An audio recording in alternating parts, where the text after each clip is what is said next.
Assalamualaikum warahmatullahi wabarakatuh. Alhamdulillah wassalatu wassalamu ala Rasulillah wa ala alihi wa ashabihi wa man tabi'ah. Asyhadu an la ilaha illallah wahdahu la syarika lah wa asyhadu anna Muhammadan abduhu wa rasuluhu la nabiyya ba'dah. Allahumma shalli wa sallim wa barik ala Muhammadin wa ala alihi wa ashabihi ajma'in. Rabbi shrah li sadri wa yassir li amri wa hlul 'uqdatam min lisani yafqahu qawli amma ba'd. Alhamdulillah kita bertemu kembali dalam kajian tafsir dari kitab Imam Al-Baydawi yang berjudul Anwarut Tanzil wa Asrarut Ta'wil. Kita masih membahas terkait dengan tafsir Bismillahirrahmanirrahim yang sebelumnya sudah kita bahas terkait dengan tafsir huruf ba dan ismun. Ya, jadi kata bismi sudah selesai kita tafsirkan. Malam ini insya Allah kita akan membahas terkait dengan kata Allah. Sebelum saya mulai membaca kitabnya, mungkin sedikit prolog terlebih dahulu dan juga penjelasan singkat. Karena penting kalau nanti tidak dijelaskan, nanti malah bingung ketika kita membacanya. Pertama, harus dipahami bahwa perbedaan di kalangan para ulama dari manakah kata Allah merupakan perbedaan tingkat tinggi.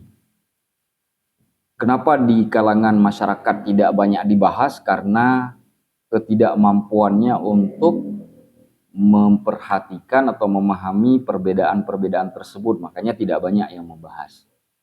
Tapi para ulama sebenarnya dalam kitab-kitab mereka sudah membahasnya dengan sangat luar biasa sekali. Saya tidak akan menjelaskan secara panjang lebar karena takut khawatir. Kalau dijelaskan terlalu panjang lebar, ada dua kemungkinan yang terjadi. Selain dari paham, ya, ada dua kemungkinan yang terjadi. Satu, tidak paham sama sekali. Yang kedua, malah salah paham. Itu dua-duanya repot nanti.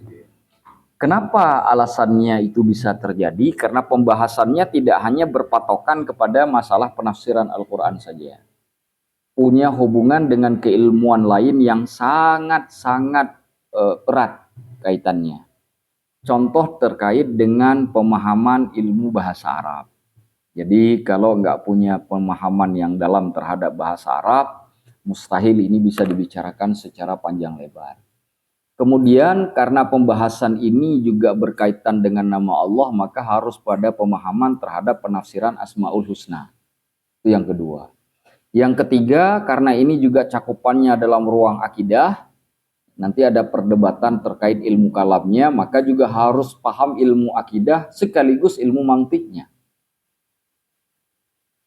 Dan yang terakhir, yang paling penting tentu yang menjadi tambahan harus adanya pengetahuan terhadap ayat-ayat Al-Quran, konteks ayat Al-Quran, dan juga hadis-hadis Nabi SAW yang berhubungan dengan kata Allah. Jadi terlalu banyak keilmuan yang harus terlibat supaya kita bisa memahami perbedaan-perbedaan itu. Itu sebabnya kemudian kenapa pembahasan ini tidak banyak dibahas di ruang publik. Karena tidak semua orang punya kemampuan itu. Bahkan bukan hanya tidak semua orang, bahkan sebagian besar memang tidak punya kemampuan yang sampai setingkat itu. Kenapa kemudian para ulama kita, para kiai kita, para asatidz kita itu tidak banyak membahasnya di ruang publik. Jadi itu hanya dibahas dalam ruang-ruang khusus saja. Seperti misalkan pembahasan ketika di pondok pesantren, di kalangan para santri yang notabene-nya sudah belajar bahasa Arab dan berbagai keilmuan Islam lainnya. Nah, di papan tulis itu lebih kurang saya beri gambaran strukturalnya seperti itu. Struktur yang saya buat sendiri, ya. Kira-kira seperti itu. Tetapi struktur itu bisa berkembang lebih dalam lagi, lebih jauh lagi sebenarnya jika kita mau mengembangkan, tapi saya rasa yang seperti itu saja sudah dianggap cukup. Tapi saya tidak akan membahasnya terlalu dalam. Minimal kita paham saja, karena kalau dibahas terlalu dalam, yang saya khawatirkan yaitu tadi post negatif yang terjadi itu adalah bisa saja tidak paham sama sekali atau bisa juga terjadi salah paham. Nah, kita ingin menghindari hal itu. Saya hanya membicarakan hal-hal yang paling penting dan mendasar dari hal itu. Nah, sebelum baca kitabnya, mari kita lihat sekarang penjelasannya di papan tulis terlebih dahulu. Karena ini menjadi sangat penting sekali. Bismillahirrahmanirrahim. Ya, kita sedang membahas terkait tafsir basmalah yang merupakan ayat pertama dari surah Al-Fatihah menurut sebagian ulama. Sedangkan sebagian yang lainnya menganggap bismillah bukan bagian dari surah Al-Fatihah seperti Imam Malik. Mereka menganggap bahwa bismillah itu atau basmalah itu bagian dari surah An-Naml ayat 30. Ketika bicara tentang Nabiullah Sulaiman, innahu min Sulaimana wa innahu bismillahirrahmanirrahim. Jadi ayatnya di situ. Bismillah ayat Al-Quran, tapi bukan dari Al-Fatihah, tapi dari An-Naml menurut sebagian para ulama. Dan dua pemahaman ini nanti sebagaimana yang sudah pernah kita bahas akan melahirkan perbedaan di dalam praktek fikihnya ketika sholat. Di dalam mazhab Syafi'i bismillah itu wajib dibaca. Di dalam mazhab Malik tidak ada kewajiban sama sekali karena bukan ayat. Nah, jadi pemahaman seperti itu membuat kita kemudian ketika melihat saudara-saudara kita yang berbeda pendapat dengan kita menjadi mudah karena kita sudah mengetahui dasar keilmuan yang mereka pegang. Jadi sehingga kita tidak mudah menuduh, apalagi kemudian mengatakan hal-hal yang tidak pantas kepada saudara-saudara kita karena ini memang babnya bab furu' ya yang diperselisihkan. Tapi mereka sepakat Al-Fatihah wajib dibaca di dalam salat, kalau tidak dibaca salatnya tidak sah. Nah, di dalam kata bismillahirrahmanirrahim itu ini adalah kata yang paling benar, paling penting. Ini kata yang paling penting. Karena dari Waalaikumsalam warahmatullahi wabarakatuh. Karena dari struktur kata yang ada pada bismillahirrahmanirrahim ini, maka kita paham semuanya kembali permohonan dan perlindungannya kepada satu kata yaitu Allah. Nah, yang harus kita pahami sekarang pertanyaannya, Allah mengatakan di dalam Al-Quran, innani anallahu la ilaha illa ana fa'budni ya, wa aqimis salata lidzikri. Tidak, sesungguhnya aku adalah Allah yang tidak ada Tuhan kecuali aku, kata Allah. Innani anallahu la ilaha illa ana. Sesungguhnya aku Allah, berarti Allah sendiri yang menyebut bahwa dirinya adalah Allah, bukan kita. Tapi sekarang perspektifnya jadi bermasalah nih. Apakah kata Allah karena Allah yang menamakan tidak berasal dari satu bahasa pun yang ada di dunia ini? Ataukah sebenarnya karena Al-Quran itu diturunkan dalam bahasa Arab, maka Allah itu sendiri sebenarnya adalah bahasa Arab? Kan begitu kan pertanyaan sederhananya kan? Betul ya? Ini sebelum kita bahas kajian keilmuannya. Jadi pertanyaannya adalah, jika Allah yang menamakan dirinya Allah, maka apakah kata Allah itu sendiri tidak berasal dari manapun? Tidak ada satu bahasa pun di dunia ini yang kemudian mempunyai kata Allah di dalamnya. Jadi itu kekhususan. Atau sebaliknya, karena Al-Quran itu diturunkan dalam bahasa Arab dan Allah itu ada di dalam Al-Quran, jangan-jangan Allah itu berbahasa Arab. Kan boleh kan kita bertanya seperti itu? Nah, pertanyaan-pertanyaan semacam itu sudah dijawab oleh para ulama dengan berbagai pertimbangan dan perbedaan pendapat. Nah, setidaknya ada dua pemahaman di dalam kaitannya terkait dengan Allah. Pertama, pertanyaannya adalah dari bahasa manakah kata Allah itu berasal? Dari bahasa mana? Sebagian ulama mengatakan bahwa itu berasal dari bahasa Arab.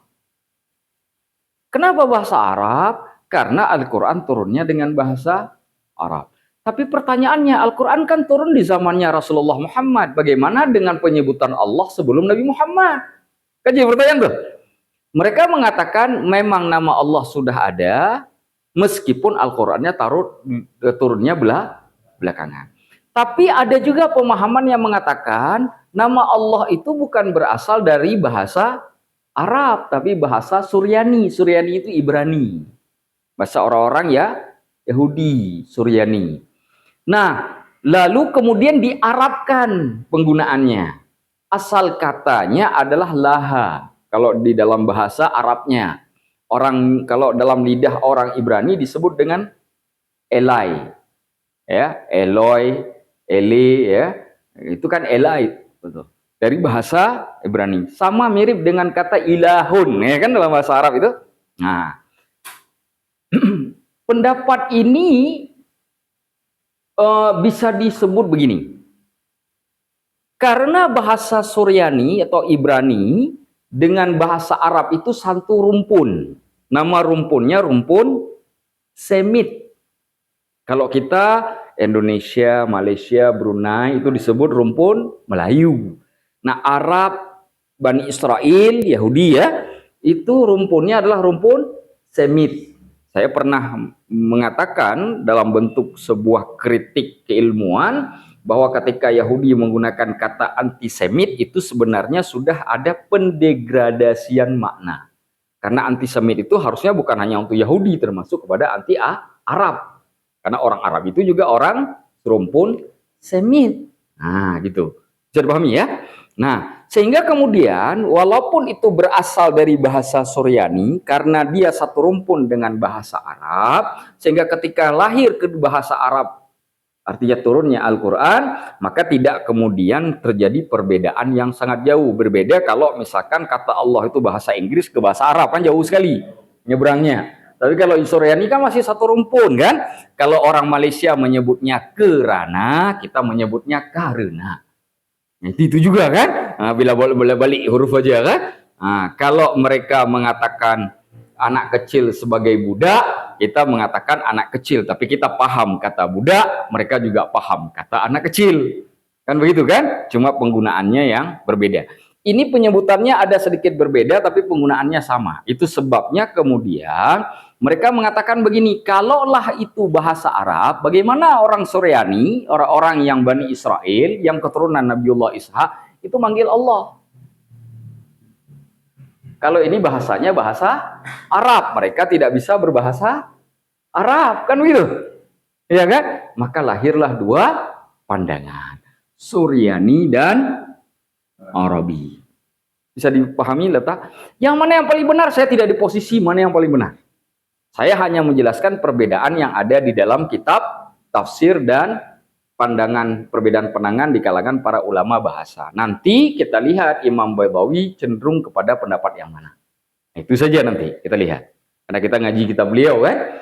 Nah, kemudian dari sisi bahasa sekarang sudah terlihat perbedaannya. Kemudian dari sisi akar kata. Ya, dari sisi akar kata, bahwa kata mustaqun, ini ada ini ya,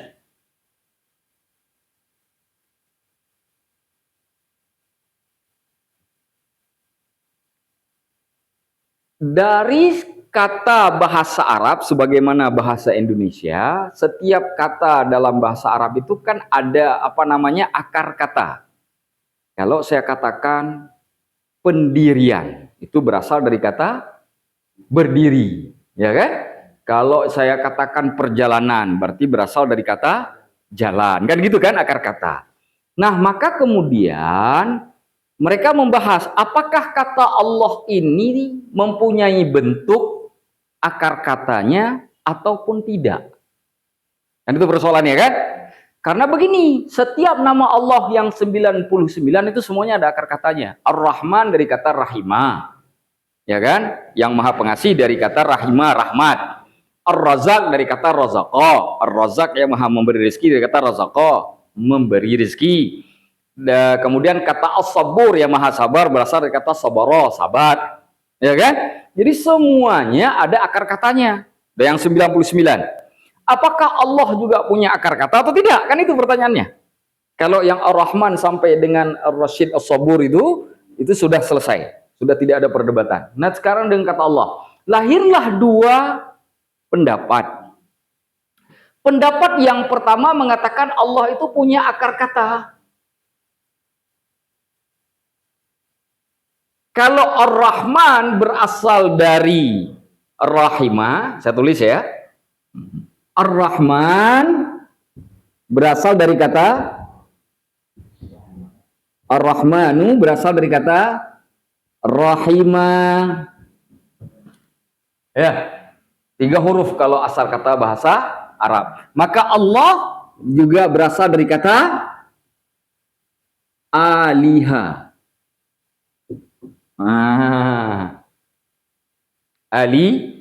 Aliha. Allah berasal dari kata Aliha. Paham ya?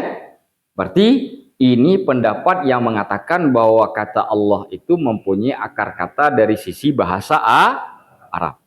Sedangkan yang satu lagi mengatakan tidak punya akar kata. Kenapa tidak punya akar kata? Coba lihat, di dalam bahasa Arab cuma kata Allah yang diucapkan berbeda dengan tulisan. Ya kan? Sehingga mereka berpandangan bahwa Allah itu bukan terbentuk dari kata dasar. Tetapi memang kata Allah itu nama yang Allah sampaikan ke kita tentang dirinya. Makanya pengucapannya berbeda dan tidak pernah ada satupun yang menggunakannya dalam kehidupan. Nggak ada nama manusia, nama malaikat, nama jin, nama manusia, nama binatang, nama tumbuh-tumbuhan, nama batu, nama apapun dengan nama Allah. Tidak ada. Maka ini menunjukkan bahwa nama Allah tidak dibentuk dari akar kata manapun. Karena kalau dibentuk dari akar kata, maka mesti ada satu sifat yang sama dengan yang lain. Contoh, di dalam Al-Quran itu kan Rasulullah kan disebutkan tuh, bil mu'minina raufur rahim.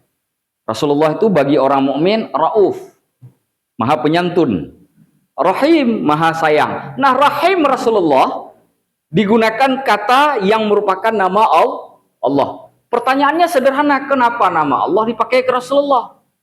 Karena ada kesamaan sifat. Jadi kata rahim pada Rasulullah dengan pada Allah digunakan karena Allahnya sayang kepada hambanya, sebagaimana Rasulullah juga sayang kepada umatnya. Ada kesamaan. Rasulullah kan manusia, bukan Tuhan. Ya kan?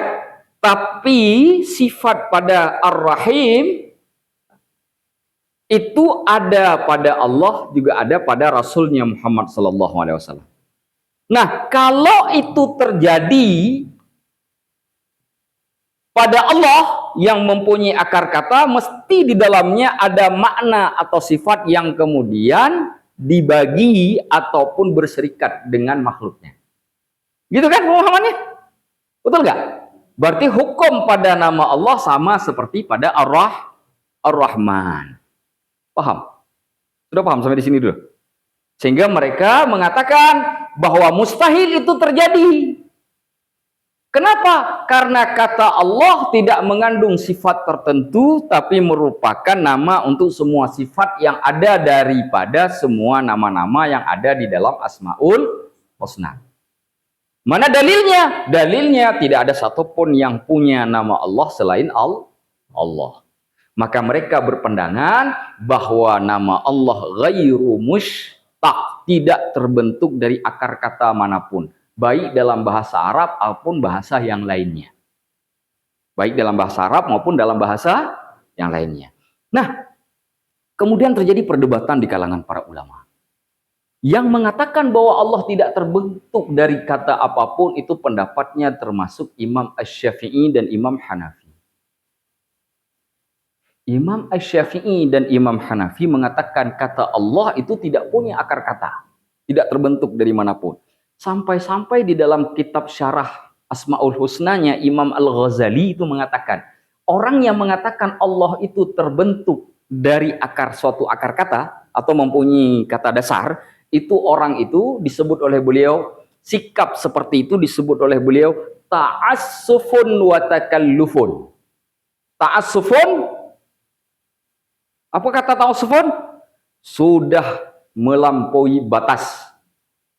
Takallufun, sudah terlalu jauh melangkah. Takalluf itu memberatkan diri, hal-hal yang tidak penting, yang tidak ada tuntunannya. Jadi itu merupakan kritik yang sangat keras yang diberikan oleh Imam Al-Ghazali terkait pendapat yang mengatakan nama Allah itu mempunyai kata dasar. Yang menarik senada dengan Imam Al-Ghazali, Ibnul Qayyim juga di dalam buku kitab tentang Asmaul Husna, beliau mengatakan begini, kalau suatu nama itu terbentuk dari satu kata, maka mesti mengandung materi di dalamnya, karena sifat kan? Ya kan? Pertanyaannya, bukankah Allah itu qadim, yang tidak ada awal, sedangkan materi itu berawal? Maka jika Allah itu qadim, materi itu punya awal, Allah tidak punya awal, mustahil nama Allah itu mempunyai kata dasar. Ya kan? Logisnya, kata Imam Ibnul Qayyim, dalam hal ini beliau sependapat dengan Imam Al-Ghazali bahwa nama Allah ghairu mustaq. Di dalam kajian akidah yang banyak menggunakan bahwa nama Allah itu punya kata dasar itu adalah orang-orang Mu'tazilah. Kenapa mereka berpandangan begitu? Karena Mu'tazilah memandang pada nama Allah ada sifat sama seperti pada Rahman. Sedangkan yang mengatakan ghairu mustaq, tidak punya kata dasar, menyebutkan bahwa pada nama Allah tidak ada sifat. Mana contohnya? Kita bisa katakan, nih kalau kita jadikan sifat ya, Rahim. Kita katakan, Muhammadun Rahimun. Nabiullah Muhammad itu yang maha penyayang. Boleh kita katakan? Boleh. Karena Rahim punya boleh kita katakan, Muhammadun Allahu, bisa? Gak bisa, murtad langsung. Makanya kenapa orang seperti Imam Al-Ghazali dengan Ibnu Qayyim keras sekali mengkritisi ulama-ulama yang menyebutkan, terutama Mu'tazilah, yang menyebutkan Allah itu punya kata dasar dan punya sifat di dalamnya. Nanti timbul satu kelompok dari Ahlus Sunnah wal Jamaah termasuk Imam Al-Baydhawi yang mengatakan pada dasarnya Allah itu punya sifat di dalamnya. Tapi ketika digunakan kepada nama Allah yang tidak digunakan kepada siapapun, maka pensifatan itu tidak boleh dilakukan lagi. Jadi keluar dari mazhabnya Mu'tazilah. Mereka berbeda terkait terbentuk dan tidak terbentuk dari kata dasar, hanya saja mereka sama ketika tidak boleh menjadi sifat. Berbeda dengan Mu'tazilah. Kira-kira sejauh ini paham nih? Udah ketemu nih logika akidahnya. Udah mulai berat nih ya. Udah mulai berat nih. Nah nih, kalau nggak perhatikan baik-baik nih, rambut insya Allah habis nih. Bukan semua rambut di kepala, rambut semua badan. Hati-hati nih ya. Ini udah masuk ilmu kalam dikit-dikit. Anda ke sana makin tambah ilmu kalam loh. Nah, yang 3 lagi itu. Ini sudah ketemu dengan ilmu kalam sedikit. Sejauh ini nggak saya jelaskan lebih lanjut lagi. Sejauh ini kira-kira ada pertanyaan tidak? Sejauh ini dulu. Nah, jangan kita lanjut ke sana dulu. Ini dulu sampai di sini sudah ada pertanyaan belum? Nah, saya kira sejauh itu saya jelaskan mungkin sudah sangat jelas ya. Jadi tidak perlu saya tambahkan lagi. Kalau saya tambahkan terlalu jauh berat juga. Sampai sejauh ini sudah ada pertanyaan?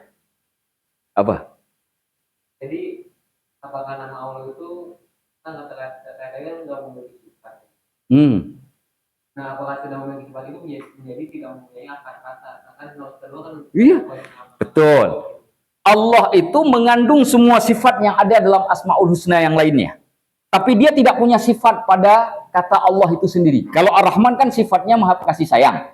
Ar-Razak maha pemberi rezeki. Allah itu tidak ada sifat khusus. Semua sifat yang ada di Ar-Rahman, Ar-Razak masuk pada Allah. Maksudnya dia bukan mencakupi sifat tertentu, tapi mengandung semua sifat yang lainnya. Karena dia tidak punya akar kata dan tidak boleh jadi sifat. Mana contoh sifat? Lebih lanjut lagi itu masalah sifat. Nanti ini kajiannya udah masuk nahwu saraf nih.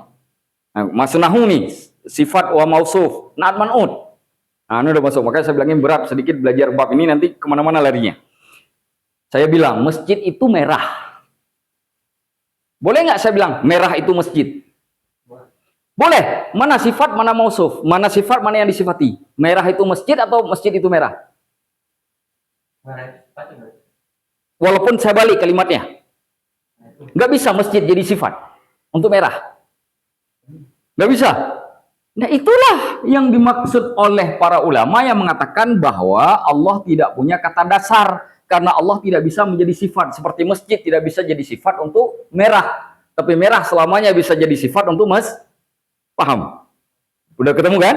Nah. Kalau misalkan ada satu kata yang nggak memiliki sifat juga, apakah bisa kata sama kayak kata Allah yang nggak memiliki akar kata juga? Tidak ada kata lain, cuma kata Allah. Tidak ada. Dalam bahasa Arab, tidak ada kata lain yang tidak punya akar kata kecuali kata Allah. Saya batasi langsung ya. Allah saja, nggak ada yang lain. Kalau ada coba sebutkan. Coba sebutkan. Kalau ada. Memang nggak ada. Bukan nggak tahu, nggak usah dicari. Pusing kepala, nanti kita pulang subuh pun nggak ketemu. Daripada pusing-pusing, saya bilang aja nggak. Cuma Allah. Saya paham logikanya kemana. Kalau ketemu dengan kata yang lain, apakah akan bernasib sama dengan ini pemahamannya? Kan begitu kan? Kalimatnya adalah hanya ini saja yang kemudian mengalami hal seperti ini. Tidak pada kata yang lain. Kata yang lain seperti Ya'jud Ma'jud, contoh di dalam Al-Quran itu kan. Malaikat Israel, itu kan bahasa Ibrani. Bukan bahasa Arab, tapi bahasa Suryani. Kata dasarnya ke bahasa Ibrani. Paham ya? Nah, kalau dalam istilah bahasa Arab, cuma Allah saja. Nggak ada yang lain. Paham? Nggak ada yang lain. Jadi kalau dicari pun nggak akan ketemu sampai mati. Kecuali kata bahasa Ibrani atau bahasa di luar bahasa Arab yang sudah diarabkan. Nah, kayak Ya'jud Ma'jud itu kan sudah diarabkan itu. Makanya turun Al-Quran, bahasa itu sudah diketahui dan dipahami oleh orang Arab dan digunakan karena mereka sudah mengadopsi bahasa itu bagian dari bahasa Arab. Makanya ada yang mengatakan bahwa bahasa itu ghair mustaq, tidak terbentuk akar katanya dalam bahasa Arab, bukan karena dia bahasa Arab, karena memang bahasa Suryani. Kalau dia kemudian pendapat yang mengatakan dia punya bentuk mustaq, punya kata dasar, berarti merujuk kepada bahasa Arab. Allah sama kasusnya. Mau dia Suryani ke Arabi, ada yang menyebutnya ghairu mustaq, tidak terbentuk. Bahkan kalau dikatakan Arab pun tak ada kata dasarnya. Cuma pada Allah saja kasusnya. Hatta kita pindah ke bahasa yang lain, Ya'jud Ma'jud, Israel, apa lagi? Muhammad memang bahasa Arab asli. Ya itu ada akar katanya. Muhammad itu dari Hamidah. Asal katanya. Pujian artinya. Muhammad orang yang terpuji. Ada akar katanya. Nggak ada yang lain. Semuanya ada akar kata. Tapi nanti ada nama Nabi seperti Musa. Nabi Musa. Itu yang disebut tidak punya akar kata. Bukan karena dia bahasa Arab. Karena Musa itu dari bahasa Suryani dalam pendapat tafsir. Asal kalimatnya Musya. Dalam bahasa Ibrani. Orang Arab tidak menyebut Musya. Menyebutnya Musa. Yesus. Itu bahasa Ibraninya Iso. Orang Arab tidak menyebut Iso. Menyebutnya Isa. Kita kan dari bahasa Suryani. Ya. Tapi dari bahasa Suryani ada akar katanya. Nah itu saya harus tanya ke orang Ibrani. Karena saya bukan ahli bahasa Ibrani, saya hanya bisa bahasa Arab. Saya belum sampai hari ini belum bisa bahasa Ibrani. Saya tahu bahasa Ibrani cuma satu saja. Elai lama sabakhtani. Itu aja saya tahu. Yang lain saya tak tahu. Nah, jadi itu tak bisa saya jawab. Karena bukan saya pakarnya. Kita harus tanya kepada pakarnya. Baik. Ada pertanyaan lagi? Sudah, oke. Kita lanjut ya.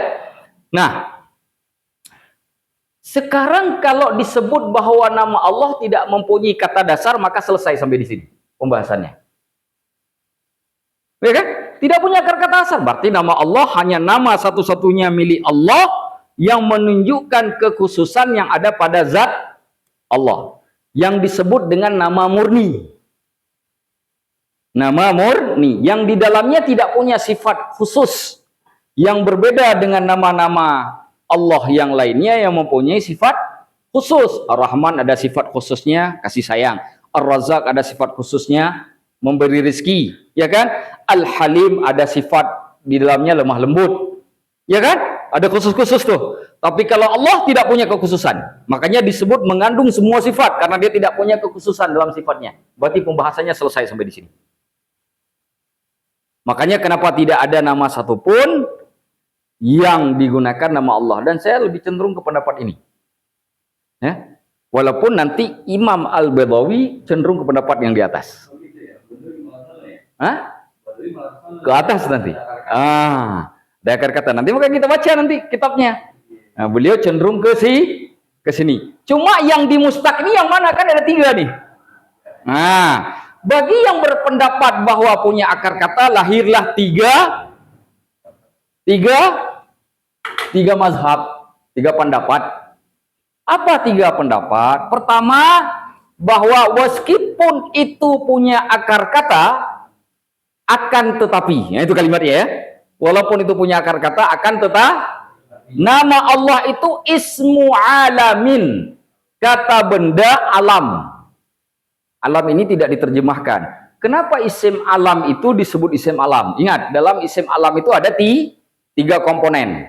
Nama, laqab, gelar, kunyah, nama panggilan. Allah mustahil itu laqab bagi Allah. Berarti hilang tuh laqab. Gak gelar, gak mungkin. Dan mustahil Allah itu kunyah bagi Allah, karena kunyah kan ada keluarga, ya kan? Berarti juga nggak bukan. Berarti satu-satunya isim alam yang ada pada Allah adalah isim, nama asli, nama murni. Bisa dipahami gitu? Nama asli, nama murni. Itu disebut isim alam. Jadi kita terjemahkan lebih mudah. Isim alam itu menunjukkan Allah itu adalah nama asli atau yang murni bagi Allah. Lidzatihil maksusah, yang menunjukkan kepada zatnya yang khusus.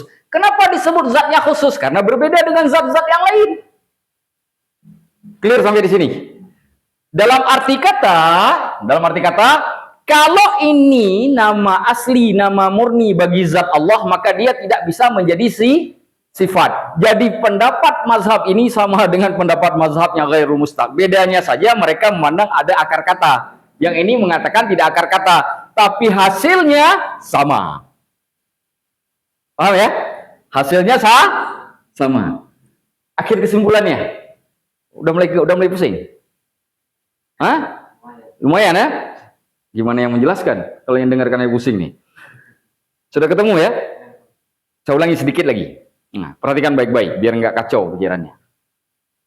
Allah adalah nama atau kata benda alam atau isim alam yang menunjukkan kepada nama murni, nama asli bagi Allah, yang menunjukkan untuk zatnya yang khusus. Lidzatihi, untuk zatnya yang khusus. Apa yang maksud zatnya yang khusus? Karena zat Allah berbeda dengan zat yang lainnya. Karena berbeda maka dia menjadi khusus, karena tidak ada satupun yang sama dengan Allah. Dalam kaitan ini, ketika disebut zatnya khusus, bukan sifat. Makanya kalau misal dikatakan begini, masjid itu merah, yang sifat siapa itu? Merah. Kalau saya balik, merah itu masjid, yang sifat siapa itu? Tetap merah kan? Masjid tetap tidak bisa jadi sifat. Artinya, kalau kita gunakan analogi tadi, Allah selamanya tidak bisa jadi sifat. Kita bisa mengatakan Allahu Rahimun, ya kan? Siapa yang sifatnya di situ? Rahim kan? Saya balik, Rahimun Allahu. Siapa yang sifat? Tetap Rahim. Allah tidak boleh jadi ketemu nggak dengan di sini? Ketemu nggak? Ketemu ya? Clear. Yang kedua, mengatakan bahwa nama Allah adalah isim sifat, berarti bisa jadi sifat. Kenapa? Karena dia punya akar kata seperti pendapatnya Mu'tazilah. Karena begini, Ar-Rahman itu asal katanya rahimah, merahmati, mengasihi. Kan begitu? Berarti kata mengasihinya hanya ada pada Allah apa juga ada pada makhluknya? Saya tanya, kata mengasihi ada pada Allah saja atau ada juga pada makhluknya Allah? Hah? Dua-duanya berserikat kan? Allah dengan makhluknya berserikat pada sifat itu kan?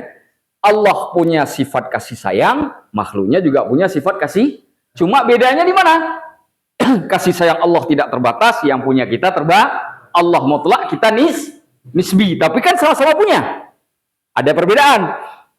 Nah, ketika disebut isim sifat, maka Allah itu punya sifat khusus di dalamnya.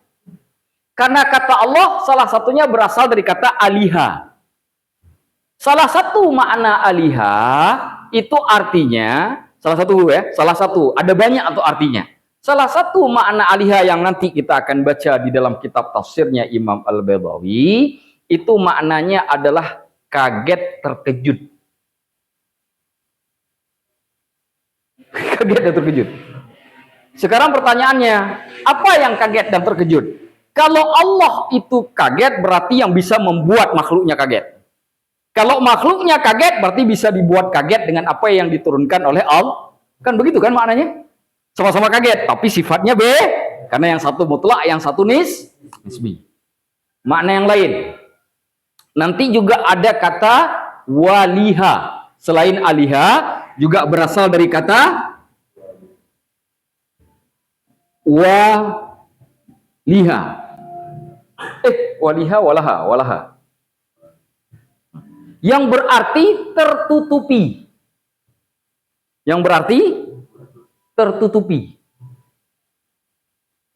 Kita bisa nggak tertutupi?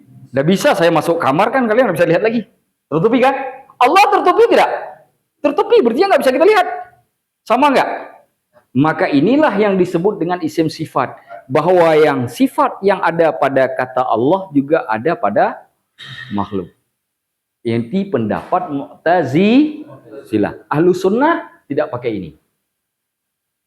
Ahlus sunnah pertama pakai yang ini. Yang kedua, ini yang dipakai Ahlus sunnah yang kedua. Ini pendapatnya Imam Al-Baydawi yang ketiga ini. Dia pada dasarnya sifat. Karena dia mempunyai akar kata. Setiap yang mempunyai akar kata berarti punya sifat di dalamnya. Ya kan? Kalau kita pakai aliha tadi ini, atau waliha kan salah satunya tadi tertutupi. Tertutupi kan bisa jadi sifat. Betul kan? Dia pada dasarnya, kata Imam Al-Baydawi, sifat. Fasara alaman, lalu kemudian menjadi isim alam. Jadi dari sini, dari nomor 2 pindah ke nomor 1. Ya kan? Jadi Imam Al-Baydawi itu pada dasarnya seperti pendapat Mu'tazilah, ujungnya muaranya kembali ke Ahlus Sunnah. Jadi beda dengan Mu'tazilah. Pada dasarnya ada sifat karena dia punya akar kata. Tetapi fasara alaman, dia menjadi isim alam, nama yang asli. Sehingga nama asli itu tidak boleh lagi jadi sifat.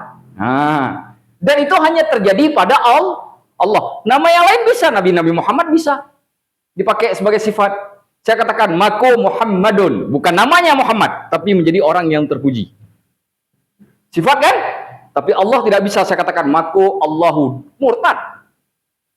Murtad langsung, kafir langsung.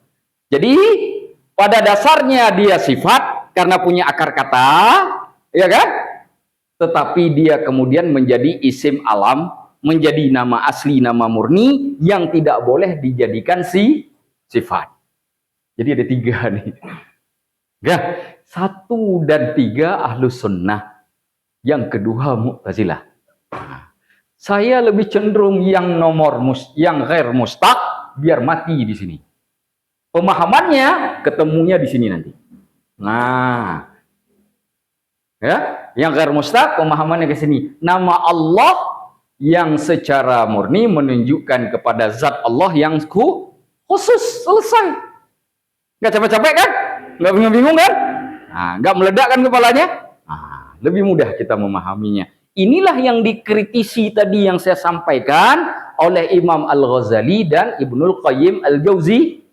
Ini yang harus dipahami. Jadi ketika kita tahu kaidah dasar ini, maka kita ketika membaca kitabnya para ulama jadi tahu tuh kemana arahnya, mana dasar yang digunakan, kemudian mana muaranya. Ini mau kemana nih muaranya? Seperti nomor 3 dengan nomor 1. Itu kan muaranya sama, meski berangkatnya berbeda. Tapi kalau nomor 2, Berangkatnya sama dengan nomor 3, tapi muaranya berakhirnya berbeda dengan nomor 3. Bisa dipahami? Nah, itu yang harus kita pahami dengan benar. Pemahaman seperti ini kemudian membuat kita menjadi mudah untuk memahami perbedaan pendapat di kalangan para ulama. Saya sarankan ilmu ini jangan dibawa pulang dulu ke rumah. Kalau nggak benar-benar menguasai. Kenapa? Karena bisa menimbulkan salah satu dari dua yang negatif tadi. Pertama, tidak paham. Yang kedua, salah paham. Jadi kalau nggak benar-benar menguasai, tadi malam Ustaz Amna cerita apa? Pokoknya yang ini belum bisa saya ceritakan. Khusus bab ini. Nanti kalau mau tahu saya antar ke Limo biar belajar langsung. Karena saya belum bisa paham 100%.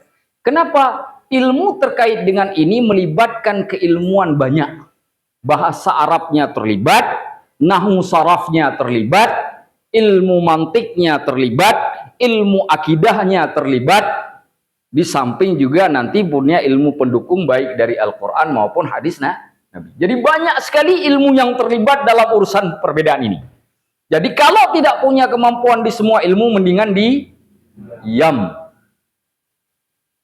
Man kana yu'minu billahi wal yaumil akhir, barang siapa yang beriman kepada Allah dan hari akhir, falyaqul khairan aw liyasmut. Hendaklah berkata baik atau diamlah saja. Karena takut ketika dibicarakan ini malah jadi kacau. Bukan cuma kita yang kacau, orang-orang lain kacau. Nah, apalagi ini zamannya belajar dengan Ustadz youtube.com. Nah, ya kan? Maka mendingan tanya. Ya. Bisa dipahami? Ada pertanyaan dulu sebelum kita baca kitabnya. Ini udah selesai. Nah, kalau belum paham, saya tak bisa kita baca kitab. Kalau nggak bisa kita tunda dulu. Nah, kita baca kitabnya daripada nanti pusing kepala. Ayo, lihat dulu, pahami dulu, hayati dulu. Kalau ada apa namanya kebingungan, ini kemana larinya, ya kan? Biar kita jelaskan lagi. Saya ulangi lagi nggak apa-apa. Atau kita malam ini cuma ngulang-ulang ini aja sampai selesai, nggak baca kitab pun tak apa-apa. Kitab kita baca aja minggu depan. Ini ulang-ulang ini aja. Ngulang lagi ya, saya ulang dari awal. Dari awal saya ulang. Nah, perhatikan baik-baik, khususnya bagi yang baru datang. Perhatikan baik-baik ya, disimak baik-baik. Ini saya hapus dulu garis-garis, biar nggak membingungkan. Nah, saya hapus dulu, biar kembali kepada tulisan aslinya.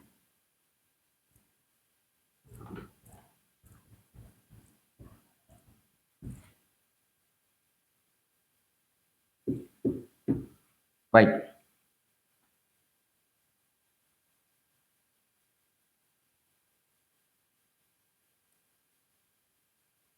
Kita belajar tafsir Bismillahirrahmanirrahim. Kemarin kita sudah jelaskan apa tafsir huruf ba ini. Ya. Kemudian ismi itu juga sudah kita bahas tafsirnya. Jadi dalam hal ini bismi sudah selesai kita bahas dalam 3 pertemuan. 3 pertemuan ya. Ini sekarang di pertemuan keempat kita bahas Allah. Nah, ketika kita mendengar kata Allah, kita paham bahwa itu adalah nama zat yang layak disembah dan wajib disembah. Timbul pertanyaan dalam benak kita. Dari manakah akar kata Allah itu? Dari manakah kata Allah itu berasal?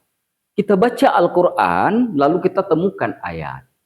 Allah berfirman, Innani anallahu la ilaha illa ana. Sesungguhnya aku adalah Allah yang tidak ada Tuhan melainkan aku. Itu kata Allah. Berarti dari sisi ini, kita tahu bahwa nama Allah itu adalah Allah sendiri yang memberikannya dan menyebutkannya serta memberitahu kita. Bukan Rasulullah atau siapapun yang lainnya. Tapi Allah sendiri. Lalu timbul pertanyaan lanjutan. Apalagi bagi orang yang kritis kan. Otak akan susah diajak diam. Dia akan terus bertanya sampai dia dapatkan jawaban. Maka dia bertanya, oke, baik, saya paham itu bahwa nama Allah Allah yang ngasih. Timbul pertanyaan, apakah bahasa Allah itu dari sisi bahasa, kata Allah dari sisi bahasa, itu berasal dari salah satu bahasa di dunia ataukah bukan? Karena begini, kalau disebut salah satu bahasa dunia, apakah itu bahasa Sunda, bahasa Aceh, bahasa Padang, bahasa apa, bahasa Inggris, bahasa apa? Gitu kan? Betul tidak? Atau ini memang bahasa yang tidak ada bahasanya, memang nama Allah sudah ada? Clear?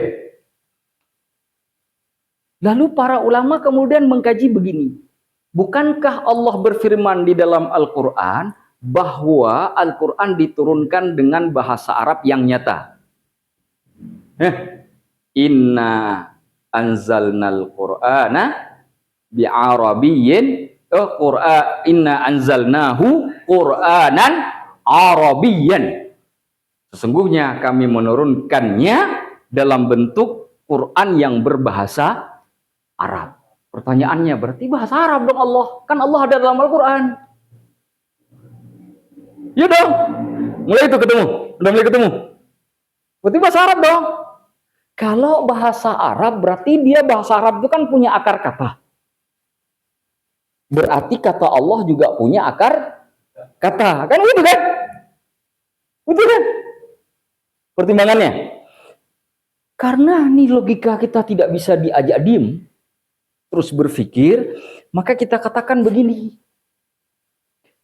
Atau jangan-jangan, walaupun dipahami dalam bahasa Arab, jangan-jangan memang tidak ada akar katanya. Karena Allah itu tidak berawal, sedangkan bahasa yang ada pada manusia ini memiliki awal. Buktinya mana? Satu-satunya bahasa Arab yang beda diucapkan cuma Allah, yang lain sama semua. Sebagaimana harokat dan tulisannya, begitulah dibaca. Tapi kata Allah, itu kalau dibaca, seharusnya kan dibaca Allahu. Karena ini lam kan?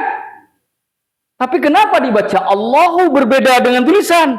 Oh, ini kekhususan. Berarti dia walaupun bahasa Arab tapi tidak punya akar kata seperti bahasa Arab lain. Kan begitu?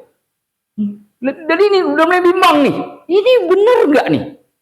Sudah ada dua kutub. Yang satu pikiran kita mengatakan ada akar kata. Yang satu lagi mengatakan tidak ada akar kata.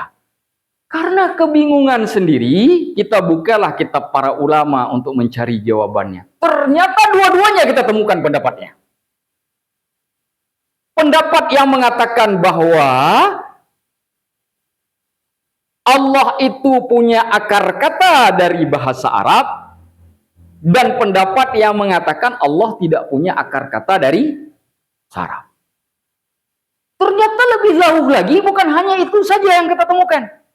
Ada dua pendapat di kalangan para ulama yang menyebutkan bahwa Allah itu berasal dari bahasa Arab. Ada juga pendapat yang mengatakan Allah berasal dari bahasa Suryani atau Ibrani. Kalau berasal dari bahasa Suryani artinya diarabkan. Ya? Seperti kita mengatakan makna. Makna kan bukan bahasa Indonesia, itu bahasa Arab yang di Indonesia kan. Tapi sudah jadi bahasa Indonesia tidak? Sudah dicatat lagi dalam kamusnya, ya kan? Ternyata ada dua tuh pendapatnya. Ada yang menyebutnya itu bahasa Suryani, ada juga yang menyebutnya itu bahasa Arab. Tetapi meskipun ada perbedaan, perbedaannya tidak mencolok. Kenapa tidak mencolok? Karena Ibrani dan bahasa Arab satu rumpun, disebut dengan rumpun Semit. Kita, Malaysia, Brunei namanya rumpun Melayu. Tadi saya contohkan, kita menyebut karena, orang Ipin Upin menyebutnya kerana. Itu juga. Paham? Ya kan? Sama. Ketika kita ketemu dengan saudara kita dari Malaysia, mereka mengatakan kerana saya, kita paham itu maksudnya karena saya. Mereka juga paham ketika kita sebut karena saya, maksudnya kerana saya. Kita paham mereka, mereka paham kita, maupun katanya ada sedikit berbeda. Kenapa satu rumpun? Paham? Begitu juga dengan Suryani dan Arabi. Kata rumpun Semit itu pasti punya hubungan kedekatan. Ya kan? Misalkan ada kalimat tuh, elai lama sabakhtani itu kan, dalam Bible itu kan, ketika Yesus disalib itu kan, kalau kata orang Nasrani kan, dia berteriak, elai Tuhanku lama sabakhtani, kenapa engkau tinggalkan aku? Ternyata itu ketika diarabkan, tahu nggak bahasanya apa? Elai ilahi lama jadi 5, sabakhtani jadi taraktani. Mirip nggak? Mirip nggak? Mirip ya? Kenapa mirip? Karena bahasanya satu rum. Jadi walaupun ada pendapat yang mengatakan ini bahasa Ibrani, karena satu rumpun, lidahnya tidak jauh dari bahasa Arab. Penyebutan Allah tetap satu. Lihat.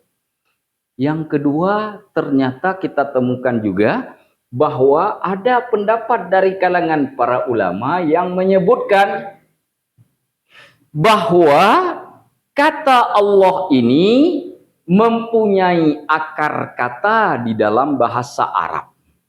Ada juga yang mengatakan tidak ada. Mana contoh akar kata? Kalau saya katakan kedudukan.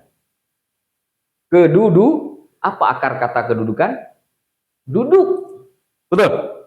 Ya, kata dasarnya duduk. Penglihatan, kata dasarnya lihat, gitu ya. Nah, Allah pun itu menurut satu kelompok mempunyai kata dasar. Allah kata dasarnya aliha, ada juga yang menyebutnya waliha apa walaha. Nanti kita lihat lagi di kitab ya. Itu asal katanya. Apa konsekuensinya? Kalau punya akar kata berarti punya arti. Arti itu bisa menjadi sifat untuk kata tersebut. Ya kan? Mana salah satu arti? Muhammad artinya orang yang terpuji. Apa sifat yang ada dalam kata Muhammad? Terpuji. Betul tidak? Ar-Rahman salah satu nama Allah dari Asmaul Husna. Berasal dari kata rahimah yang artinya mengasihi. Ar-Rahman yang maha pengasih. Apa sifat yang ada pada kata Rahman? Kasih sayang. Ya kan? Betul tidak? Berarti ini juga terjadi pada Allah. Bagi kelompok yang mengatakan Allah punya kata dasar. Sedangkan kelompok yang satu lagi mengatakan Allah itu ghair mustaq. Tidak ada kata dasar. Arti tidak ada kata dasar, tidak punya sifat yang khusus yang ada di dalam nama Allah. Berbeda dengan 99 nama yang lain. Itu sebabnya ketika kita belajar tafsir Asmaul Husna, ada penyebutan begini. Setiap nama Allah dari Asmaul Husna itu selalu punya sifat yang khusus. Kecuali nama Allah. Nama Allah mengandung semua sifat yang ada di dalam nama-namanya yang 99. Tapi dia tidak punya kekhususan pada sifatnya. Satu itu tidak ada. Dia mengandung. Tidak memiliki. Tidak memiliki, dia tidak punya akar kata itu. Lalu kemudian kedua kelompok ini saling mengkritisi. Di antara yang mengatakan bahwa nama Allah tidak punya kata dasar itu adalah Imam Asy-Syafi'i dan Imam Hana, termasuk Imam Al-Ghazali dan Ibnul Qayyim serta masih banyak lagi. Di kalangan para ahli bahasa sendiri itu Imam Sibawayh mengatakan Allah tidak punya kata dasar. Makanya Imam Ghazali mengkritisi orang yang mengatakan Allah punya kata dasar dengan penyebutan ta'assufun wa takallufun. Berlebih-lebihan dan sudah melangkah terlalu jauh. Kenapa? Karena kalau Allah punya kata dasar berarti Allah punya sifat. Dan sifat itu bisa dibagi kepada makhluknya. Coba lihat dalam surah Taubah Al-Maidah itu. Di akhir surat itu kan tentang Rasulullah itu kan. Ya kan? Harisun alaikum ma'anitum. Azizun alaikum ma'anitum. Harisun alaikum bil mu'minina ra'ufur rahim. Ra'uf itu nama Allah bukan? Rahim itu nama Allah bukan? Kenapa dipakai ke Rasulullah? Karena ada sifat yang sama antara Allah dengan makhluknya. Ada Allah punya sifat kasih sayang, nabinya juga punya kasih sayang. Apa beda kasih sayang Allah dengan makhluknya? Kasih sayang Allah mutlak, makhluknya nisbi. Allah mengetahui, kita mengetahui tidak? Mengetahui. Apa beda pengetahuan Allah dengan kita? pengetahuan Allah mutlak, kita nisbi, terbatas. Tapi kan sama-sama mengetahui. Maka setiap yang punya akar kata, punya makna di dalamnya, maka dia bisa berbagi dengan makhluknya. Maka dikritik oleh Imam Al-Ghazali dengan mengatakan ta'assufun wa takallufun. Kata Ibnul Qayyim, setiap kata itu kan bentuknya materi sebenarnya. Disebut materi maddah. Materi itu terdiri dari tulisan, dari huruf, ya kan? Dari huruf itu makhluk apa khalik? Ada awal atau tidak? Ada awal. Nah, kalau kata Allah punya kata dasar, berarti Allah yang qadim sama dengan makhluknya yang hudus. Ya kan? Kalau Allah qadim, bagaimana mungkin maddahnya belum ada, tapi nama Allah sudah bermaddah, sudah bermateri? Maka itu mustahil, kata Imam Ibnul Qayyim. Karena itu sebabnya nama Allah tidak boleh berasal dari akar kata manapun. Clear sampai di sini ya? Iya kan? Itu kritik, tapi ingat ya, jangan sampai kita masuk lebih jauh ya. Misalkan mengkafirkan. Kan ini ulama-ulama yang mengatakan terbentuk ini salah satunya Imam Nawawi yang kita baca. Ya. Iya kan? Hati-hati. Jangan sampai ngikut talib YouTube. Beda pendapat dengan orang lain langsung mengkafirkan. Oh, ini bahaya nih belajar ilmu, saya nggak mau begitu. Keluar dari sini malah jadi radikal. Ustadznya ketawa-ketawa ngajarnya, muridnya tiba-tiba jadi keras betul. Sudah paham? Ya, sampai di sini sudah paham dulu. Bagi yang mengatakan bahwa nama Allah tidak punya akar kata, tidak punya kata dasar, selesai sampai di sini. Berarti bisa dipahami, nama Allah adalah nama yang khusus bagi Allah, yang itu menunjukkan kepada zatnya yang khusus, bukan sifat mutlak, bukan sifat, karena dia tidak mengandung arti di dalamnya. Jadi bukan kalau Ar-Rahman sifat bukan, ada sifat karena ada arti kan di dalamnya. Allah tidak sifat, selesai. Jadi larinya nanti ke sini. Ismu alamin, kata benda yang bersifat, yang disebut dengan isim alam. Isim alam itu 3. Nama, laqab, kunyah. Nama isim, laqab gelar, kunyah nama panggilan. Laqab mustahil, Allah itu laqab bagi Allah. Kunyah juga mustahil karena Allah lam yalid wa lam yulad, karena kunyah berhubungan dengan keluarga. Allah tak punya keluarga. Maka yang tersisa pada isim alam ini itu merupakan nama. Dalam bahasa yang lain, Allah adalah nama asli atau nama murni Allah yang menunjukkan kepada zatnya yang khusus. Bukan sifat. Mana dalilnya bukan sifat? Saya sebut Muhammadun Rahimun. Nabi Muhammad itu rahim, boleh nggak? Boleh nggak? Murtad nggak saya? Nggak. Coba saya ganti sekarang. Muhammadun Allahu. Apa hasilnya tuh? Murtad tidak? Murtad kan? Sekarang rahim bisa menjadi sifat, Allah bisa nggak jadi sifat? Clear. Maka selesai sampai di sini. Hah? Nggak ada perdebatan kan? Sampai di sini maka udah paham? Sudah ketemu? Nah, ini agak berat sedikit nih. Kita naik sekarang ke nomor 2. Bahwa ada ulama yang mengatakan bahwa nama Allah punya kata dasar.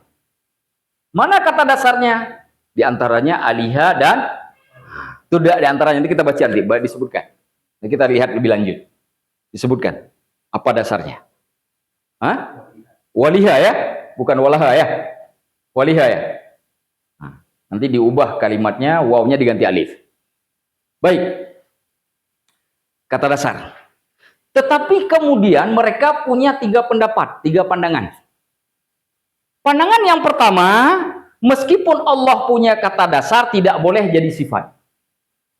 Dia tetap harus nama murni dan nama asli yang menunjukkan kepada zat Allah yang khusus. Lidzatihil makhsusah. Jadi pendapat yang pertama dari kelompok yang mengatakan punya akar kata sama dengan kelompok yang ghairu mushtaq. Muaranya ya, mulainya beda. Kan mulainya beda. Yang satu mengatakan tidak akar kata, yang satu mengatakan ada, tapi muara di akhirnya sama. Paham ya? Kedua mengatakan bahwa Allah itu isim sifat. Isim sifat. Ini pendapat Mu'tazilah. Mu'tazilah mengatakan karena Allah mempunyai akar kata, maka ada sifat di dalamnya.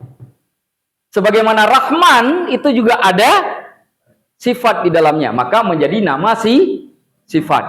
Disebut isim sifat, dia boleh dibagi sifatnya ini kepada makhluk. Seperti Rahim bisa dibagi ke Rasulullah dan makhluk-makhluknya yang lain, maka Allah sifat yang di dalamnya juga bisa dibagi kepada makhluknya yang lain. Ini pendapat Mu'tazilah yang tidak kita pakai.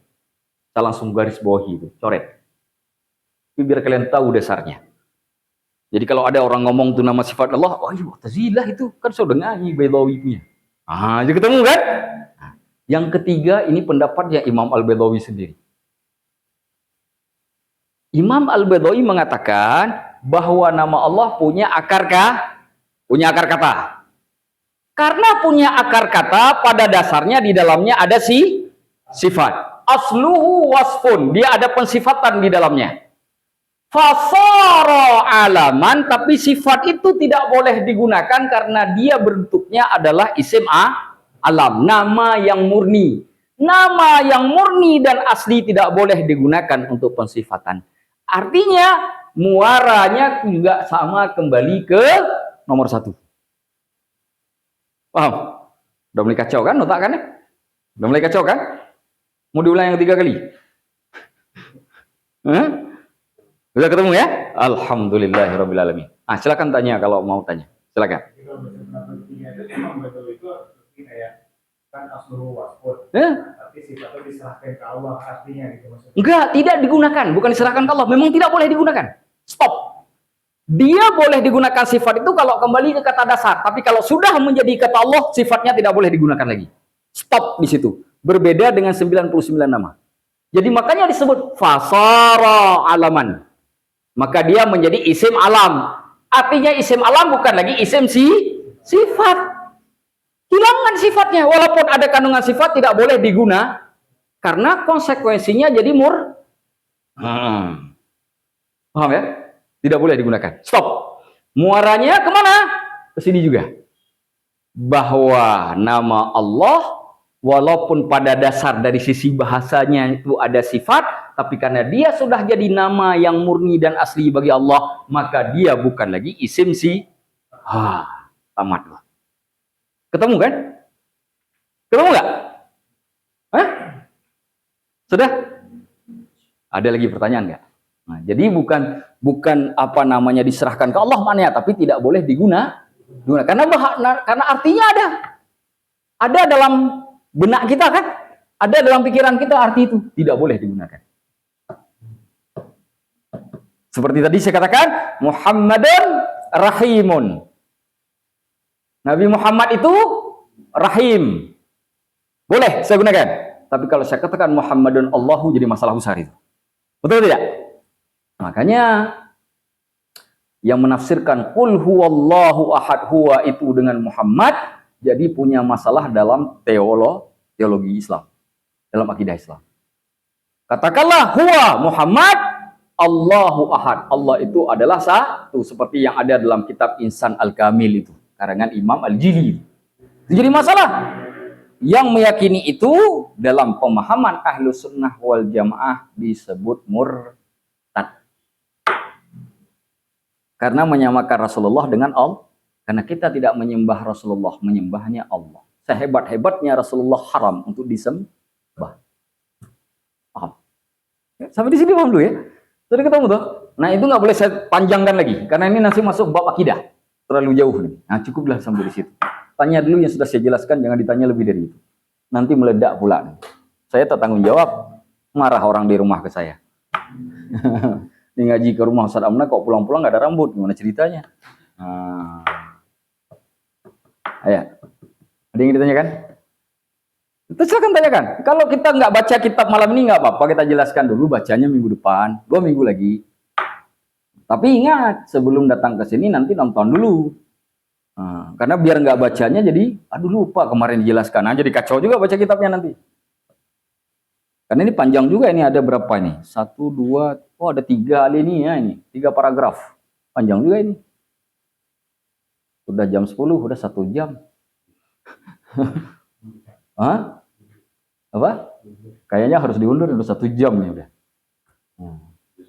Kita baca sedikit saja ya. Kita baca sedikit, walaupun nggak tuntas, tapi karena sudah dijelaskan ini tidak kacau. Kita baca dari sisi bahasa Arab. Bismillahirrahmanirrahim. Qala al-musannifu rahimahullah, berkata pengarang kitab Imam Al-Baydawi, semoga Allah merahmati beliau, wa nafa'anallahu bi ulumihi fid dharaini, amin. Semoga Allah memberikan manfaat dengan ilmu-ilmu beliau kepada kita di dunia dan akhirat, amin. Wallahu, dan kata Allah, asluhu ilahun, asal katanya ilah. Ini saya hapus dulu ya. Yang bagian mana saya hapus? Hapus dari semuanya dulu. Apa? Bismillah dulu.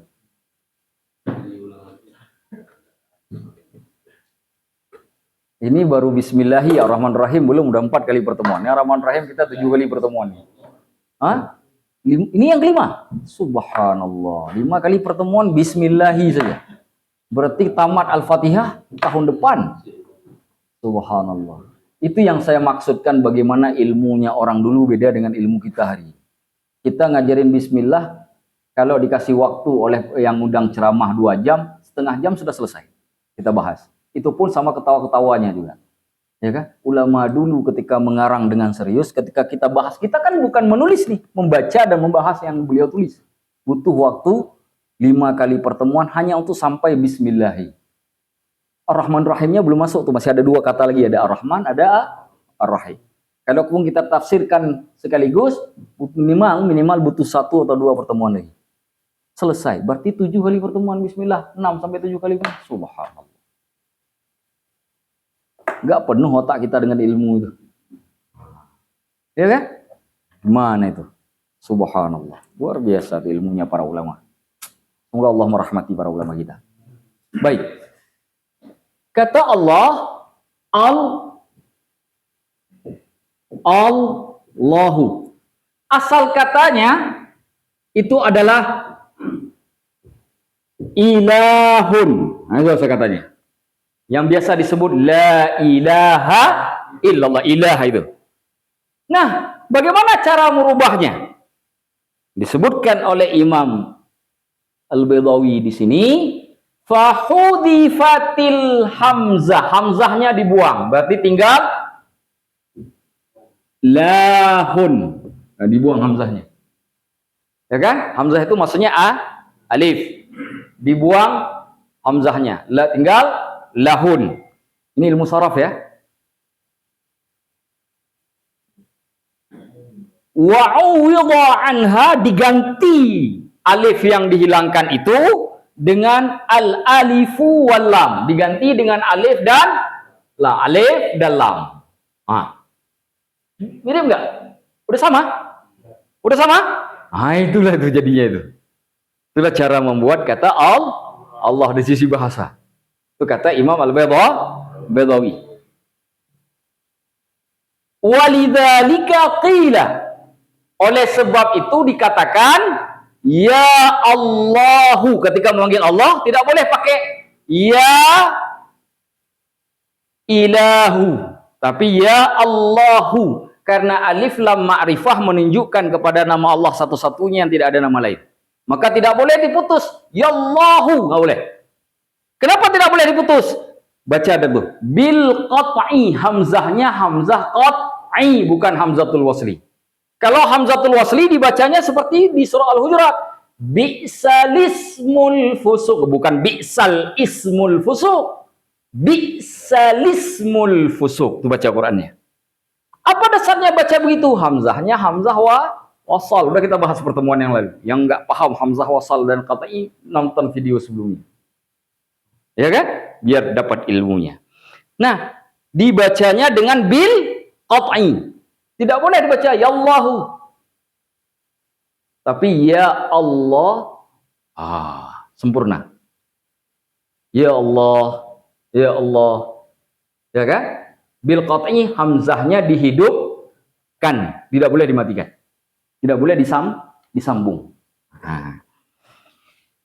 Illa annahu, hanya saja, illa itu artinya kecuali, annahu bahwasanya. Ketika digabung illa annahu, kita artikan pakai bahasa Indonesia hanya saja.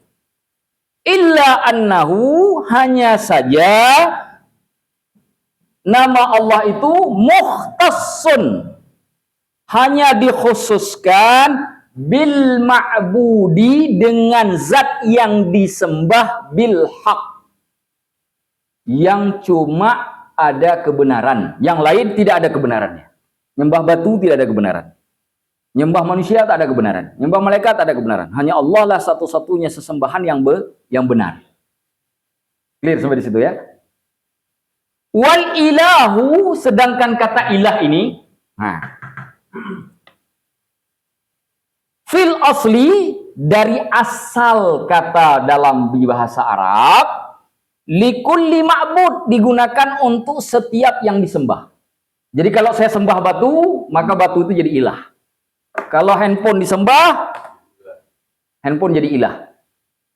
Tapi dia tidak jadi tidak jadi Allah.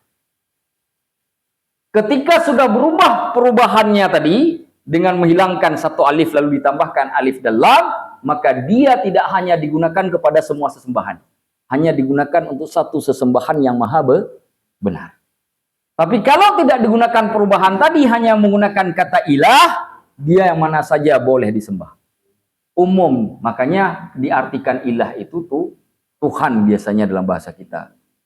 Makanya dalam lafzul jalalah disebutnya adalah la ilaha illallah. Tidak ada sesembahan manapun yang boleh disembah kecuali Allah. Karena kata ilah digunakan untuk setiap sesembahan. Tsumma ghalaba ala, kemudian dominan digunakan alal ma'bud, atas yang disembah, bil haqqi, yang maha benar. Sudah paham sampai di sini? Baik. Washtiqaquhu, akar katanya atau kata dasarnya atau perubahan katanya, ya, perubahan kata yang dimilikinya, min aliha ilahatan wa uluhatan wa uluhiyatan, dari kata aliha, masdarnya ilahatan wa uluhatan wa uluhiyatan, itu masdar semuanya. Apa maknanya? Bimakna abada, menyembah. Jadi kata aliha ya'lahu, itu salah satu maknanya adalah menyembah. Misalkan disebut alihan nasullaha, manusia menyembah Allah, sama artinya dengan abadan nasullah. Paham ya? Berarti ada akar kata tidak menurut beliau? Ada kan? Sifatnya apa? Penyembah. Udah ketemu kan? Tapi ingat, Imam Al-Baydawi tadi mengatakan asalnya memang ada sifat, tapi fasara alaman itu jangan hilang ya. Nanti kacau, nanti kita menuduh beliau yang tidak-tidak. Itu yang penting. Yang begini-begini kalau bisa jangan diajarkan kepada orang-orang yang biasa, kacau balau nih. Ya. Kalaupun diajarkan dikit-dikit, pelan-pelan. Kalau perlu diulang-ulang lagi, kalau perlu ulang-ulang lagi. Karena ini berat sedikit kan? Takut khawatir. Tapi ini perdebatan tingkat tinggi di kalangan para ulama. Ini kata Ibnu Qayyim, bukan kata saya. Perdebatan tingkat tinggi di dalam perbedaan pendapat ulama dalam bab akidah itu terkait dengan kata Allah itu. Dan yang saya jelaskan ini baru pendek, masih panjang lagi. Tapi janganlah disambung lagi. Jangankan yang mendengar, yang menjelaskan ya botak kepalanya. Berat kan? Saya juga milih katanya berat juga. Kemana lagi nih kata-kata yang dipilih? Ini kalau ada hal-hal yang agak berat nanti saya terjemahkan saja, saya jelaskan sekilas tapi tidak seperdalam ya. Biar kita nggak botak kepalanya. Tapi yang sudah saya jelaskan di papan tulis insya Allah mencukupi. Wa minhu, dari kata aliha tadi lahir kata ta'allaha wasta'laha. Makna allaha, ta'allaha wasta'laha, menjadi sesembahan. Ya, baik.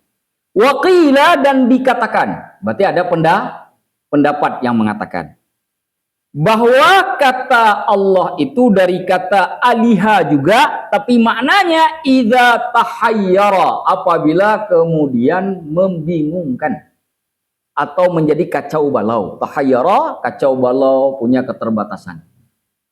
Kenapa begitu? Li'annal uqula, karena akal-akal itu tatahayyaru, menjadi kacau dan terbatas fi ma'rifatihi, untuk mengetahui Allah. Kan kita nggak tahu, sebenarnya tahu kan Allah? Tahu bagaimana bentuk Allah? Ada yang tahu kan? Menunjukkan akal tatahayyar, terbatas, kebingungan. Makanya kata aliha itu juga maknanya tahayyara, yang membentuk kata Allah. Artinya disebut dari kata membingungkan karena otak manusia tidak akan sanggup menjangkau pengetahuan yang sesungguhnya tentang Allah. Paham ya? Kalau tadi yang pertama, berarti ada beberapa makna. Yang pertama, kata yang terkandung di dalamnya, arti dalamnya adalah menyembah, karena kita menyembah Allah. Manusia menyembah Allah, semua makhluknya menyembah Allah. Sedangkan makna yang kedua, tahayyara. Otak itu punya keterbatasan, kebingungan, kekacauan ketika berhadapan dengan zatnya Allah. Karena kita nggak benar-benar tahu. Saya tahu ibu saya punya tangannya seperti apa, saya tahu kulit warna kulit ayah saya, tapi ketika berhubungan dengan Allah, jangankan saya, semua kita tidak ada. Bahkan Rasulullah pun tidak benar-benar tahu. Bukan cuma Rasulullah, bahkan para malaikat pun tidak benar-benar tahu. Kapan kita akan tahu Allah? Nanti di hari kiamat, ketika kita melihat Allah. Yauma idzin wujuhuhum nadhirah ila rabbihim nadhirah, rabbiha nadhirah. Wajah-wajah mereka pada saat itu berseri-seri kepada Tuhan mereka melihat. Saat itulah. Maka saya pernah katakan, kenikmatan di surga yang paling nikmat itu bukan kenikmatan surga, kenikmatan melihat Allah. Kalau udah melihat Allah, lupa sama kenikmatan surga. Ya, zat Allahnya. Ahlus sunnah wal jamaah, zat dengan mata telanjang. Allah tutup di dunia, Allah kasih hanya untuk penduduk surga, tidak ke penduduk neraka. Karena kenikmatan tidak diberikan kepada penduduk neraka. Melihat nama Allah hanya penduduk surga. Hah? Betul, semua orang yang masuk surga akan dapat melihat Allah. Saya pengen lihat Allah, pastikan masuk surga. Kalau nyerempet ke samping ke tetangga, insya Allah nggak sempat. Tetangga maksudnya neraka. Kan tetangga kita nanti kan? Sudah dua ya maknanya. Au min alihtu ila fulanin. Aku, yaitu artinya sakantu ilaihi, aku menjadi tenang kepadanya. Jadi kata aliha, makna ketiga adalah mendapatkan ketenangan. Apa maksudnya? Li'annal quluba, karena hati-hati yang ada pada makhluknya, tatma'innu, menjadi tenang, bidzikrihi, dengan mengingat Allah. Nah, itu alasannya. Kenapa diambil dari kata aliha? Alasan yang ketiga, berdasarkan makna ketiga yang terkandung dari kata aliha. Dalam arti yang lain, kata aliha itu punya banyak makna. Satu, menyembah. Dua, tadi otak yang punya keterbatasan. Yang ketiga, adanya ketenangan. Wal arwaha, dan ruh-ruh atau jiwa-jiwa itu taskunu, menjadi tenang, ila ma'rifatihi, ketika mengetahui Allah. Kita punya pengetahuan tentang Allah, tentang sifat Allah, hati tenang. Maka orang belajar ilmu ma'rifatullah, hatinya tenang. Makanya kalau ada orang belajar ma'rifatullah malah justru masuk setan, nah itu ma'rifatnya yang salah. Orang yang ngajarinnya yang salah. Berarti ma'rifat yang salah gitu. Harusnya kalau belajar ma'rifat, harusnya hati menjadi bukan menjadi malah kacau balau, ngomong jadi amburadul. Itu dalilnya itu. Itu dalilnya. Ketemu kan? Dari makna bahasa. Sudah berapa? 3 ya saya? Nah, yang keempat. Au min aliha, atau dari kata aliha, idza faza'a, apabila dia itu faza'a, kaget, terkejut, pucat pasi, ketakutan, khawatir. Itu makna semuanya. Fazi'ah. Jadi saya tiba-tiba pergi ke kuburan. Fazi'tu. Kan? Aku pun menjadi kaget sekali karena ada sesuatu yang dilihat yang tak lazim dilihat. Nah itu fazi'tu itu kaget, bisa khawatir, bisa pucat pasi, bisa apalagi hal-hal yang seperti itu. Terkejut. Kenapa?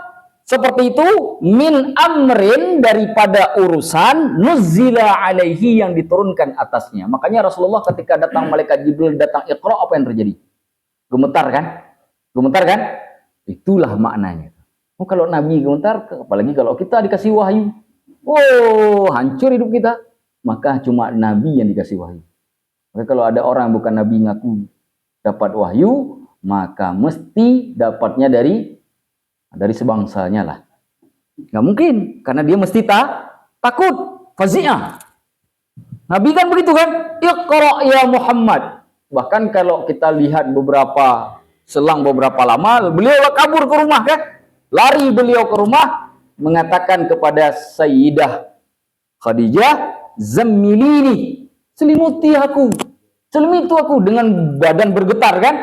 Sampai datang malaikat Jibril menurunkan, ya ayyuhal muzammil. Ya kan? Cuma itu. Ya ayyuhal muzammil kan turun kan sudah setelah al-alaq, tapi beliau masih gemetar. Idza fazi'a min amrin nuzila alaihi. Orang menjadi takut, khawatir, gemetar, pucat pasi dengan sebab diturunkan. Kenapa? Karena wahyu itu hal yang berat. Makanya salah satu bentuk penerimaan wahyu itu yang paling berat itu ketika datangnya wahyu dalam bentuk gemerincing lonceng. Salatul jaras. Itu beliau lagi duduk di tempat yang pada musim dingin. Di kota Madinah duduk. Tiba-tiba beliau berkeringat. Musim dingin loh berkeringat. Itu datang wahyu dengan bentuk salatul jaras. Jadi memang berat datang wahyu itu. Sudah ketemu dengan makna bahasanya? Sudah 4 ya. Kita lanjutkan. Wa alihahu ghairuhu, dan juga artinya alihahu ghairuhu ya, atau alihahu selainnya, yang berarti ajarahu, menjaganya. Jadi kata aliha makna yang keberapa saya? Yang kelima artinya menjaga. Kita ulang dulu biar nggak lupa. Menyembah, kacau dan terguncang atau terbatasi. Ketenangan, mendapatkan ketenangan yang ketiga. Yang keempat, kaget, ya kan? Yang kelima, menjaga. Nah, apa maksud menjaga di sini? Kata Imam Al-Baydawi, idil aidu, tatkala orang yang meminta perlindungan, orang mengucapkan a'udzubillahi minasyaitonir rajim, minta perlindungan kepada Allah, yafza'u ilaihi, lalu kemudian mengadu kepada Allah dalam kondisi yang khawatir. Kan kita kalau mengadu ke Allah tuh khawatir kan? Nggak punya duit, ngadu ke Allah. Begitu ada duit kan nggak ngadu lagi. Ngadunya ketika khawatir. Nggak ada, ya Allah banyak sekali uangku, ya Allah. Cuma Abdurrahman bin Auf yang seperti itu, mengadu kekayaan kepada Allah. Kita semuanya ngadu kemiskinan ke Allah. Subhanallah. Tapi begitu kaya, lupa sama Allah. Cuma Abdurrahman bin Auf yang ketika kaya datang ke Allah, ya Allah banyak sekali hartaku ini, yang membuat hisabku di hari kiamat akan sulit. Abdurrahman bin Auf. Pengen supaya hartanya menjadi berkurang. Makanya kan beli kurma busuk di kota Madinah. Biar hartanya berkurang. Senang betul. Ternyata datang pembeli dari Yaman. Kayaknya lebih kaya dari yang sebelumnya. Karena Allah tak takdirkan miskin. Karena harta Allah ada di tangan orang yang tepat. Jadi kalau harta Allah berikan bukan di tangan yang tepat, itu ujian. sekaligus siksaan. Bisa jadi siksaan, hukuman dari Allah. Sengaja dikasih terus, apa disebut dengan apa? Istidraj. Baik. Nah, artinya kita kan sering datang kepada Allah itu dalam kondisi yafza, khawatir, takut, pucat pasi. Nah, apa yang terjadi? Apakah Allah tolak kita? Hah? Kita nggak pernah datang desa banyak duit, tapi begitu miskin datang ke Allah, ditolak nggak sama Allah? Nggak pernah Allah tolak. Siapa yang mau datang tetap diterima oleh Allah. Asal penuh dengan penyesalan. Dan begitu kata Allah. Ya kan? Makanya kalimatnya wa huwa yujiruhu haqiqatan aw biza'mihi, dan Allah menjaga hambanya tersebut wahwa, dan dia orang yang berlindung itu yujiruhu, meminta kepada Allah untuk melindunginya haqiqatan, baik secara hakikat langsung, au biza'mihi, atau dengan sangkaan dan dugaan yang dia inginkan. Kan ada orang misalkan dijaga langsung secara fisiknya, ada juga yang dijaga hatinya, ada juga yang dia jaga akalnya, bahkan ada juga orang yang saking kacau balaunya itu suruh menjaga orang yang belum jadi mahramnya. Ada kan? Minta tolong ke Allah, jaga orang yang belum jadi mahramnya. Karena nggak boleh. Mahramin dulu baru jaga. Jangankan Allah, ente jaga sekalian. Ini belum minta jaga sama Allah. Apa hak ente? Biarkan bapaknya yang minta tolong ke Allah, jangan ente. Bisa paham ya? Baik, lanjut. Au min aliha al-fasilu. Nah, ini makna yang keberapa? Yang keenam. Maknanya idza wala'a bi ummihi, apabila dia kemudian datang dan merasa dekat dengan ibunya. Nah, orang yang datang ke ibunya itu kan manja-manja kan? Wala' itu datang mendekat ke ibunya sambil bermanja ria. Ya kan? Minta disayang, minta dikasihi, itu wala'. Idil ibadu, tatkala hamba-hamba yuwalla'una, merasa datang ke Allah dengan cara mendekat dan memanjakan diri, minta disayangi, bitadarru'i ilaihi, dengan cara merendahkan diri kepada Allah, fisyadaidi, di saat ditimpa beban-beban yang berat. Kita kalau ditempa boran, ini lagi sakit keras nih. Kalau sakitnya flu, masih sembuh dengan paracetamol, biasanya jarang kita berdoa. Coba kena kanker COVID, tidur sendiri di rumah sakit, nggak ada yang bisa dikunjungi. Itu tiap hari berdoa. Ya Allah, Engkaulah pemberi sakit ini. Betul nggak? Fisyadaid. Tapi kan kita merasakan dekat dengan Allah, pengen dimanja, disayang, dikasihi oleh Allah. Betul tidak? Seperti anak kecil, haus, nangis ke ibunya, itu kan minta dipeluk. Ya kan?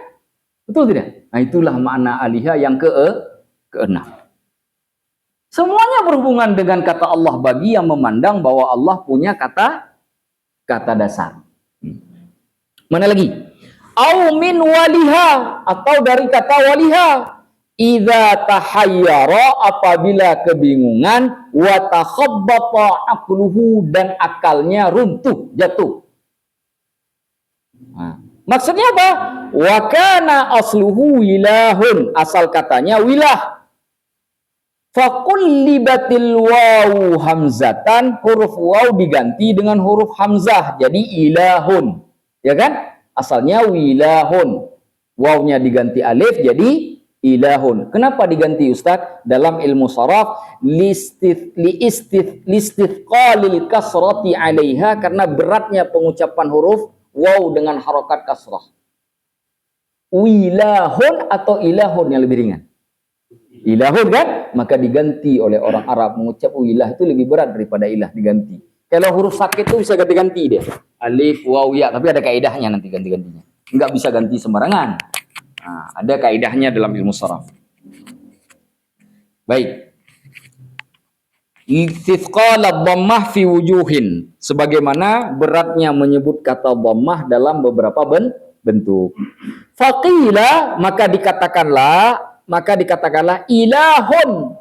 Nah, bentuknya tadi wilahun, wawnya diganti alif menjadi ilahun, seperti qi'aun wa isyahun. Itu isyahun, i'aun, Ya kan? Sama dengan ilahun.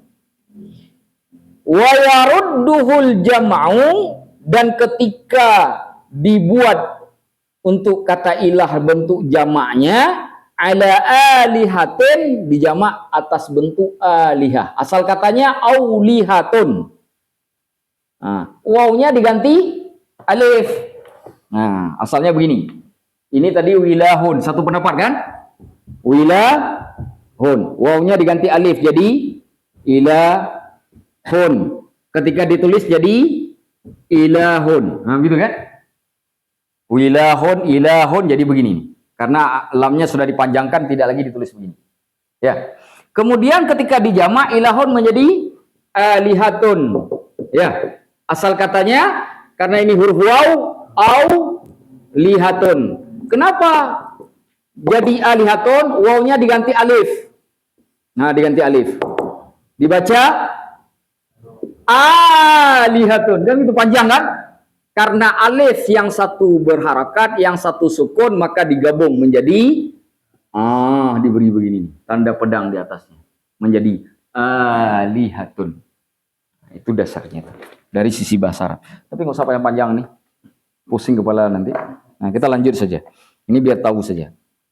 Waqila, dan disebutkan, dikatakan juga asluhu lahin. Asalnya adalah kata lahin. Lahin merupakan masdar laha. Laha yalihu laihan walahan. Nah, itu. Nah. Apa arti laha? Idhahtajaba wartafa'a, apabila terhijab, tertutupi, dan meninggi. Nah, itu makna yang keberapa itu? Yang ke-8, udah 8 nih maknanya. Li'annahu subhanahu wa ta'ala, karena Allah subhanahu wa ta'ala mahjubun, tertutupi, an idrakil absari, dari penglihatan pandangan manusia.